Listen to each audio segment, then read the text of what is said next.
যে এখানকার ডিজিএফআইয়ের যে ভূমিকা, সংস্থার যে ভূমিকা, এখানকার বিশেষ করে লাস্ট 15 বছর ধরে এখানকার রাজনৈতিক দলগুলো ভাঙা, দলগুলো কার সাথে জোট করবে না করবে, অর্থাৎ পুরো স্টেটের পাওয়ারটা সে মেকানিজমে সে যেভাবে সরাসরি ইনভলভ হওয়ার চেষ্টা করে কিংবা হচ্ছে ভূমিকা রাখার চেষ্টা করে, এই বিষয়গুলো তো আসলে কোনোভাবেই উচিত না। বরঞ্চ রাজনৈতিক সিদ্ধান্ত দেশের অবশ্যই রাজনৈতিক দলগুলো জনগণকে সাথে নিয়ে সিদ্ধান্ত নেবে।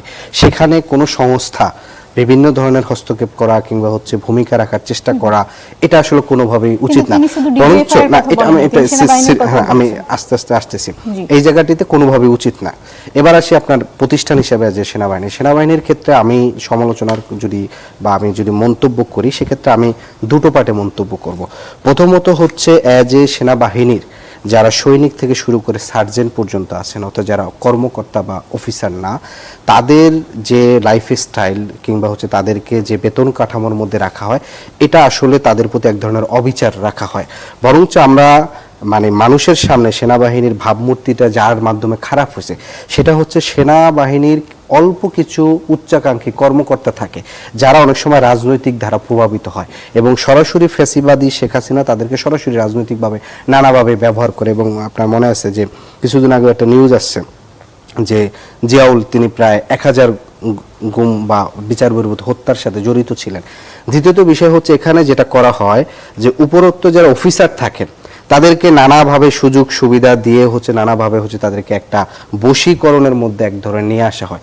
কিন্তু যারা সৈনিক লেভেলে কাজ করেন, একজন সৈনিকের যে বেতন কাঠামো, এই বেতন কাঠামো দিয়ে সে কোনোভাবেই তার লাইফ লিড করার পক্ষে সম্ভব হয় না। কারণ আমরা মনে করি, আমরা এই অভ্যুত্থানের পর আমি নিজেও অনেক জায়গায় মন্তব্য করেছিলাম, যদিও এই মন্তব্যগুলো সরাসরি ধরনেরভাবে আসে না, সেটা হচ্ছে যে সেনাবাহিনীর সংস্কার করে তাদের অধীনস্থ যাদের বেতন কাঠামো থেকে শুরু করে নানাবিধ সুযোগ সুবিধা সৈনিক লেভেলে যারা আছেন, তাদের অবশ্যই সেই সৈনিকদের বেতন কাঠামো অবশ্যই উন্নত করা উচিত।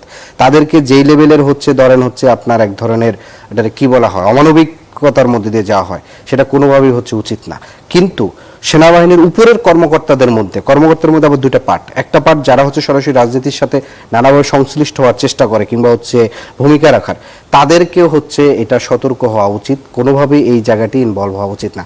অ্যাজ এ সেনাবাহিনী তো অবশ্যই দেশপ্রেমিক হিসেবে দেশের সার্বভৌমত্ব, সে দেশের আইন শৃঙ্খলা উন্নতি করার ক্ষেত্রে তারা ভূমিকা রাখছে। গণ অভ্যুত্থানের সময় আমরা দেখেছিলাম, বিশেষ করে 2রা আগস্টের পরবর্তীতে বেশ কিছু জায়গায় তারা জনগণের পক্ষে অবস্থান নিচ্ছে, বিশেষ করে ইয়ার পক্ষে পাল্টা গুলি ছুটছে ছাত্রলীগের সন্ত্রাসীদের প্রতি। এই ভূমিকা তো আমার তাকে অ্যাড্রেস করতে হবে। কিন্তু উপরের কিছু কর্মকর্তা যে ভূমিকা, যেটা অ্যাজ এ অনেক সময় হয় না যে ধরেন 2-1 সাংবাদিক রিপোর্ট করে, সেই রিপোর্টের কারণে অ্যাজ এ শ্রেণী আকারে সমালোচনাটা করা হয়ে যায়, এটা আসলে অনুচিত করা।